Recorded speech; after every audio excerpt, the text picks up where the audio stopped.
দুষ্ট লোকের মিষ্টি কথা ডাক দে বাসার পাশে কথা নিয়ে কথা দেয় সর্বনাশ করে শেষে। কেন দোস্ত?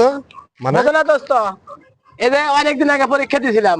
আচ্ছা, আমাদের প্রফেসর বলছিল যে দ্রুত দেখি তোমার পাশের কাগজ বাড়াচ্ছে, কিন্তু সেই চাপাতি আজকে পাইলাম অনলাইনে 600 টাকা খরচ করে পাই গেলাম। এই 6 মাস বাদে পেলে অনলাইনে? হ্যাঁ, আর তুমি পাশ থেকে আসলে কি জন্য? মনে হয় যে কোনো এক সমস্যা ছিল। ও, এই জন্য দুষ্ট লোকের মিষ্টি কথা। হ্যাঁ, ডাক দে বাসার কাছে কথাতে কথা সার্টিফিকেট পেলেন, চাকরি বাকরি করবে না? চাকরি আপাতত বর্তমান ডাবের দোকান। ডাবের দোকান? হ্যাঁ। এই জন্য 6 মাস পরে তুমি এই রেজাল্ট পেলে? বোঝেন না, ওখানে ভিআইপি যাত্রী আসে, আমি যদি ঠিক মতো কথা না বলতে পারি, এই যে ডাবের দাম মনে করো, ধরো মনে হবে 60 মানি 30 মানি, এখানে বলতে হবে ইংলিশে। ও, শিক্ষিত লোক তোমার কাছে বেশি হ্যাঁ, আছে? 60 মানি মানে 60 টাকা, আচ্ছা, 30 মানি মানে 30 টাকা, 25 25 টাকা, এরকম বলতে হবে। দিলিকা জোড়া কত?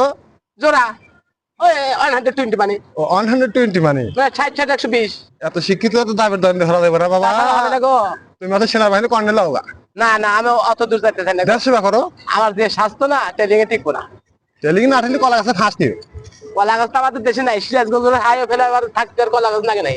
ওরে বাবা, হায়ার ফেলে আচ্ছা, দেখি পারবে ঠিক নাকি? আছে। এখন আমার সময় নাই, ওদিকে আমার কারাইছে। আর যেমন হে আসি গা, তোমার চাকরি বাকরি তো নেওয়া লাগবে বাপু। দোস্ত, চাকরির কথাটা তো ভাগ্য, চাকরি হলো কপাল। কপালে কি চাকরি না থাকে, যোগ্যতা চাকরি থাকে? যোগ্যতা তো আমার আছে, দেখা যায় আমার সার্টিফিকেট কম নাই। এই যে কুয়াকাটা সার্টিফিকেট। শেষ কথার এক কথা কি, তুমি খাটো মানুষ বাপু, এই জন্য চাকরি বাকরি হয় না। গেছি।